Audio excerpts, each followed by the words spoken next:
এই জন্য মৃত্যুকে মনে রাখা, আখেরাতকে মনে রাখা, কবরকে মনে রাখা, কেয়ামতকে মনে রাখা, হাসরের মাঠকে মনে রাখা, এটাই আমাদের জিন্দেগির পুঁজি।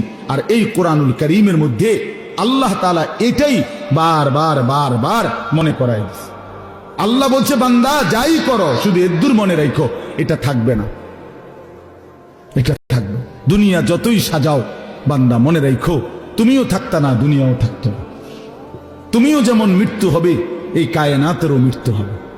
এই দুনিয়ার প্রত্যেক মানুষের মৃত্যু হলে সেটারে মৌত বলে, আর একদিন গোটা সৃষ্টি জগতের মৃত্যু হবে, সেটারে কিয়ামত বলে, সেটারে কিয়ামত বলে। কেউ থাকবে না, আল্লাহ কথাটা বারবার মনে করাইছে। তোমার যেমন মৃত্যু হবে, সৃষ্টি জগতেরও মৃত্যু হবে। ইযাস সামাউন ফাতারাত ওয়া ইদাল কাওয়াকিবুন তাসারাত। আল্লাহ বলেছেন ইযাস শামসু কুফিরাত। আল্লাহ তাআলা এভাবে বারবার বলছেন ইযাস সামাউন শাক্কাত, আসমান ভেঙে যাবে, চূর্ণ বিচূর্ণ হয়ে যাবে, তারকারাজি খসে খসে পড়বে, সূর্য চন্দ্র আলোহীন হয়ে পড়বে। আল্লাহ তাআলা বলেন ইদা রাজ্জাতিল আরদু রাজ্জা, জমিন পাউডারের মতো রেজা রেজা পাউডার হয়ে যাবে। আল্লাহ তাআলা বলছে পাহাড়গুলো তুলার মতো ধুলির মতো উঠতে থাকবে। আল্লাহ বলছে, বান্দা একদিন আমি গোটা কায়নাত আমি শেষ করে দেব, আমার সংসার আমি গুছায় ফেলবো, আমার এই কায়নাত আমি আল্লাহ তাআলা ইসরাফিলের সিঙ্গার ফু দিলে আমি আল্লাহ তাআলা গুটিয়ে ফেলব। এই কথাটাই আপনাদের সামনে এখানে আমি শুনাইতে চাই, এই অল্প একটু শুনে। পবিত্র কোরআনুল কারীমের 30 নম্বর পারা, কোরআনুল কারীমের 99 নম্বর সূরা। সূরাটির নাম হচ্ছে সূরায়ে জিলজাল। এই সূরাটি ছোট্ট সূরা, মাত্র 8টা আয়াত। এই 8 আয়াত বিশিষ্ট এই ছোট্ট সূরাটি আমি আপনাদের সামনে তেলাওয়াত করেছি। অল্প কিছুক্ষণ সময়, কোনোভাবেই আমি দেরি করতে চাই না, অল্প একটু সময় ইনশাআল্লাহ এই আয়াতগুলোর তরজমা এবং তার সাথে প্রাসঙ্গিক সামান্য কিছু কথা আমরা আরজ করতে চাই। আল্লাহ তাআলা আমাদেরকে তৌফিক দান করেন। নওজোয়ান ভাই সকলের কাছে অনুরোধ, ভাই শতভাগ এই অল্প একটু সময়, আমি আসলেই দেরি করব না ইনশাআল্লাহ, মনোযোগ দিয়ে শুনলে ভালো হবে। আমি অনুরোধ করলাম যে বিশেষ করে হাতে যেই মোবাইলটা, এটা নিয়ে ব্যস্ত হইও না ভাইয়া। মোবাইলটা দিয়া রেকর্ডও করার দরকার নেই, মোবাইলটা একদম বন্ধ রাখাই, মানে এটার প্রতি বেখবর হয়ে আল্লাহর কথা মনোযোগ দিয়ে শুনলে ভালো।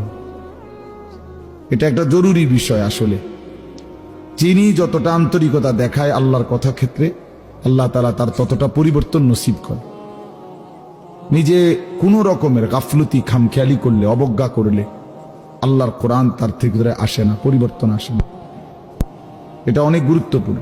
আমরা ছোটবেলায় যখন মাদ্রাসায় পড়তাম, তখন আমাদের উস্তাদরা আমাদেরকে সব সময় বলতেন যে ইলম, কোরআন সুন্নাহর ইলম, আল ইলমু লা ইউতিকা বা'দাহু লা তুতিকা বা'দাহু হাত্তা তুতিয়াহু কুল্লা। তুমি যদি তোমার পুরা নিজেকে সঁপে দাও ইলমের জন্য, তো ইলম তোমাকে কিছু দিবে। তোমার নিজেকে দিয়ে দাও পুরা, তাইলে ইলম তোমাকে কিছু দিবে, অর্থাৎ সামান্য হবে। কোরআন সুন্নাহর ইলম এতটা দাম, এতটা দাম, পুরা জিন্দেগি দিয়ে দিলে এরপরে সামান্য কিছু ইলম হইতে পারে।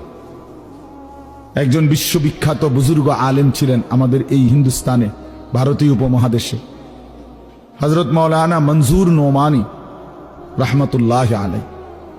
তিনি বলতেন, তালেবে ইলম ছাত্রদেরকে বলতেন, নসিহত করতেন যে তালেবে ইলমরা তোমরা ইলমের জন্য নিজেকে ওয়াকফ করে দাও, ওয়াকফ করে দাও। ওয়াকফ করা মাল যেমন আর কোনোদিন ফেরত নেয় না, তোমার নিজেকে এরকম ইলমের জন্য, আল্লাহর জন্য, দ্বীনের জন্য ওয়াকফ করে দাও। যার মাওলা আমি কোনোদিন আর সুখে থাকি দুঃখে থাকি, কিছু পাই বা না পাই, খাইতে পাই বা না পাই, তোমার দ্বীনের জন্য, ইলমের জন্য, কোরআন সুন্নাহর জন্য আমাকে ওয়াকফ করে দিল, ওয়াকফ করে দিল। এরকম হওয়া উচিত, এরকম হওয়া উচিত।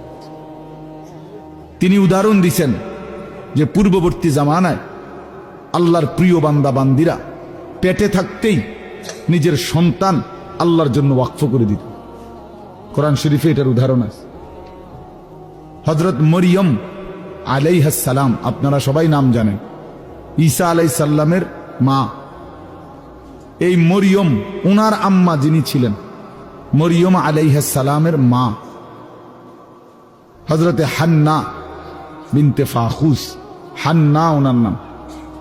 এই উনার ব্যাপারে কোরআন শরীফে আছে যে উনার পেটে যখন বাচ্চা আসছে, মানে পরবর্তীতে যেটা মরিয়ম, এই পেটে বাচ্চা থাকতেই তিনি আল্লাহ তাআলার কাছে বলছেন, ইন্নী নাযারতু লাকা মা ফি বাতনি মুহাররামা, আল্লাহ আমি মান্নত করলাম আমার পেটের সন্তান আপনার জন্য ওয়াকফ,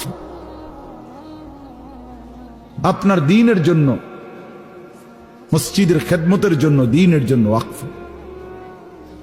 এই জন্য আসলে বাস্তবতা এটা, আপনি কিছুক্ষণের জন্যই বসলেন, তো এটুকুও মনোযোগী হইতে হয়। নিজের পুরা দিল, কান, চোখ, কোরআন শরীফে আছে আল্লাহ তাআলা বলছেন, কেউ যদি তার দিল, কান এবং চোখ তিনটা একসাথ করে, তো আল্লাহ তাআলা বলে নিশ্চয়ই তার জন্য আল্লাহর কোরআনের মধ্যে উপদেশ এবং নসিহত আছেই আছে। ইন্না ফি যালিকা লাযিকরা লিমান কানা লাহু কলবুন আও আলকাস সামআ ওয়া হুয়া শাহীদ। মনোযোগী হইতে হয়, আপনি মাতবরি করলে হয় না।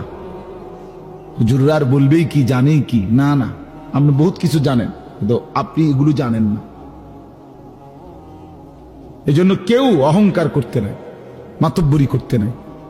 নিজেকে শতভাগ বিনয়ের সাথে, আদবের সাথে কোরআন এবং সুন্নাহর সামনে পেশ করতে হয়, তাইলে কিছুটা হয়, কিছুটা পরিবর্তন নসিব হয়। এটা বহুতই জরুরি বিষয়, বহুত গুরুত্বপূর্ণ বিষয়। হাদিসের মধ্যে আছে হযরত জিবরাইল আলাইহিস সালাম মানুষের আকৃতিতে নবী সাল্লাল্লাহু আলাইহি সাল্লামের কাছে আসছেন।